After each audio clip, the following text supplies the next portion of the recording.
How y'all doing? Facts from the Ghost, the podcast. Today's segment is going to detail the recent comments and comparison Dwight Howard has made involving him and Nikola Jokic, as far as in Dwight claiming he was a way better player than Nikola Jokic in his prime. Now, before I get into this topic, I say a topic or comment and comparison Dwight has recently made. I don't even know, and this is clearly my opinion. I don't even know, and I would like to say, if you ask me the question, has Nikola Jokic hit his prime? I will say no. But again, that's the speculation on my part. That's just my opinion. But let's get into the comment and comparison Dwight made. And I'm gonna try to keep it professional because for me, this is just comical. It's silly on all levels for me because this is another speculation on my part. I don't know, and I guess I can say, again, speculation on my part, and it just seems to me that Dwight Howard is trying to draw attention to himself because he's no longer playing in the NBA. He's not even getting called to play at the mid-level exception. He's not even getting a contract like that, if that makes sense. So, again, it's just speculation, but I just feel he's trying to draw attention. He's just looking for someone to basically talk about Dwight Howard like people talked about getting a little tongue twisted. It's early in the morning, I apologize. I ain't really have my breakfast yet, but I'm about to, after I do this segment, about to go hit up IHOP and get me some breakfast before I go into work.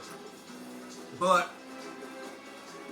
basically, I think he's trying to get that same attention he got years ago. And again, I'm going to just be honest with here because I'm going to be honest here. I'm not a Dwight Howard fan, but I can't hate on the man. He did have a great career. A great run during those 5 to 6 years he was in the NBA. That's when he played at his highest level, and that's when he was at his prime. As far as it on the defensive side and also rebounding the ball, both at high levels, at the highest level, at great levels. Dwight Howard was feared. He was like, literally, people ran schematics, or should I say coaches. Coaches, players, organizations, they all acclimated and try to figure out schematics to avoid Dwight Howard as far as in driving to the basket. Now, for me, and like I said, this is hard for me because I just can't, like I said, I'm not a Dwight Howard fan, that's what I'm trying to say, but of course I watched him play years ago. And again, he played at the highest level, 5 to 6 years in the NBA.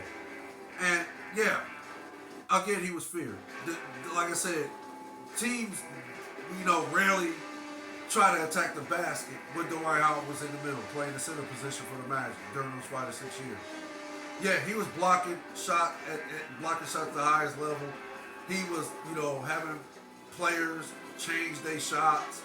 He was having teams, in general, taking bad shots that the Magic played against. Of course,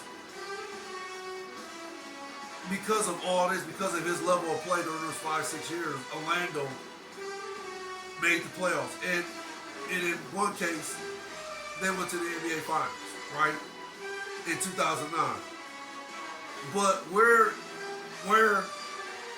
I part ways with Dwight Howard as far as him being, one of the greatest to ever done it.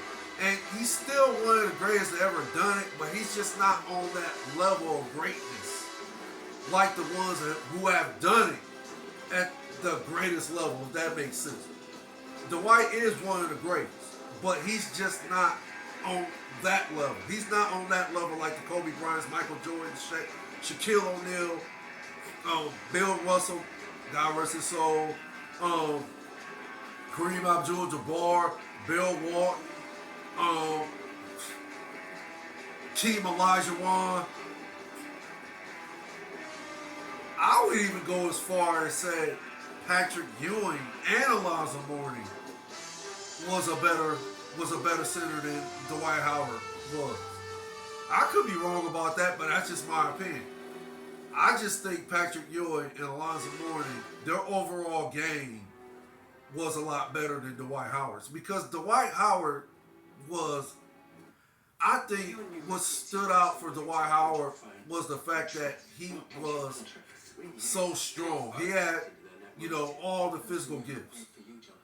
And he also had athleticism that literally when the guy jumped, it seemed like he was jumping out the gym, if it makes sense. So he had all these physical gifts. But his skill set was very limited, if that makes sense. So that's why I say guys like Patrick Ewing and Alonzo Mourning were better centers, better players than Dwight, because Alonzo could occasionally step out and hit,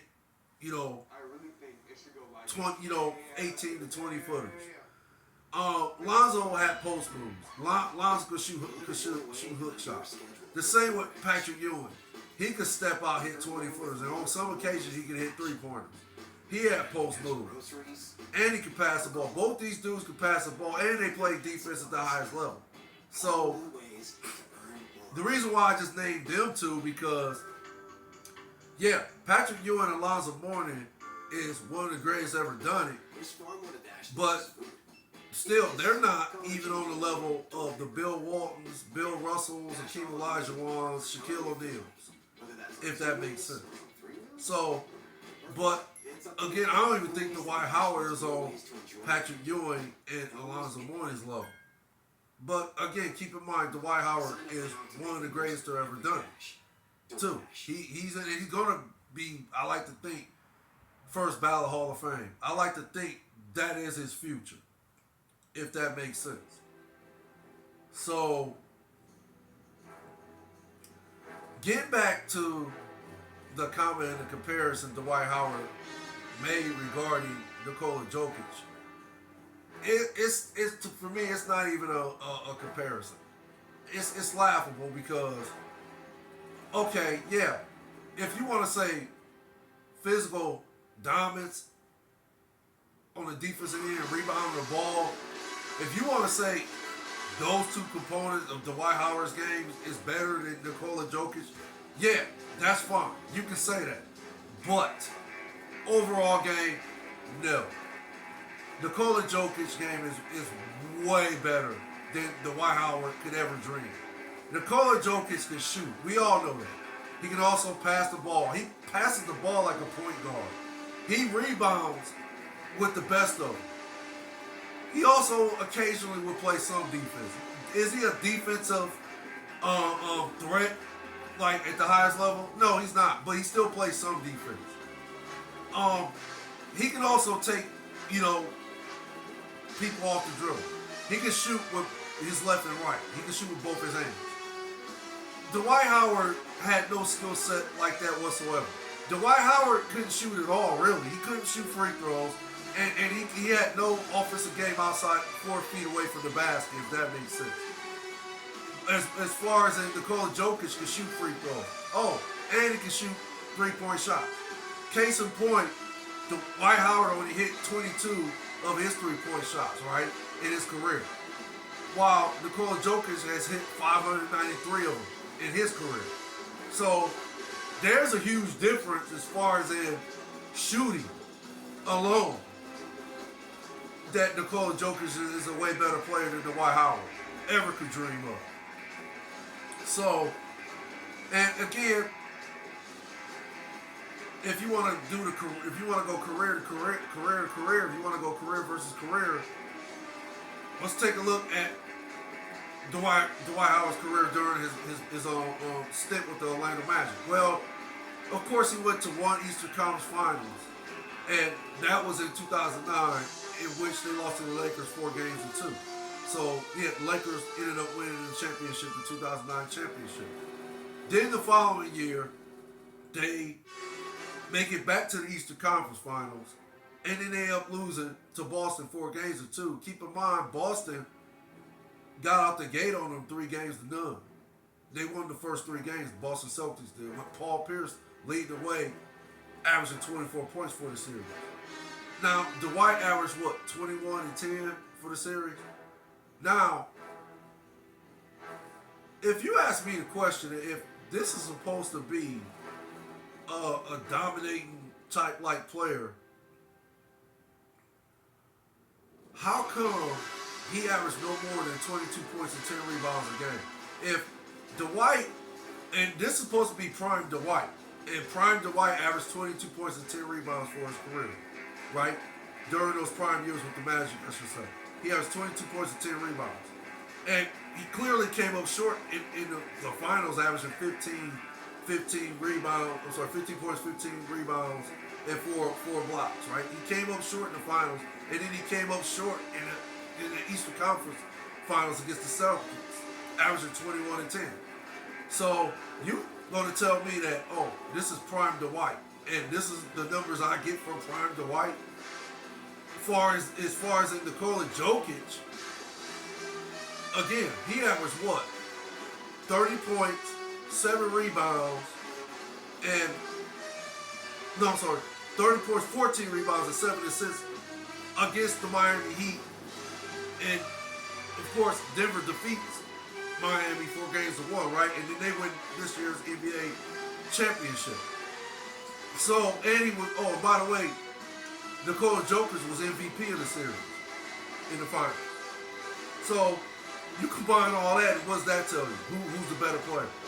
I bet you if you put it on paper, take away the names, and put on paper, and you go career versus career, and then you ask who actually was better in their prime. If you ask them, you take the first I want to say Nikola Jokic has played at least 4 or 5 years with the Nuggets, right? And then you take Dwight Howard's career with the Magic, which was 5. Let's go with the first 5 years, right? Go first 5 with the Magic, and I'm going to say let's go first 5 with the Nuggets, and then you go who was better in their prime. And again, I'm not even going to say Nikola Jokic is in his prime yet, but let's do it by default and say who was better in their prime. Take away the names, and then you do the career versus career. You look at all the numbers. Right, between the two. Take away the names, you look at all the numbers between the two, and then you ask the question, who was better in their prime? I bet you a lot of people will pick Nikola Jokic's prime years versus Dwight's prime years, and this is, like I said, minus the names. I bet you they would take Nikola Jokic, or should I say, they would take Nikola Jokic's stats and say that, yeah, this guy's prime years is way better than this guy's prime years, if that makes sense.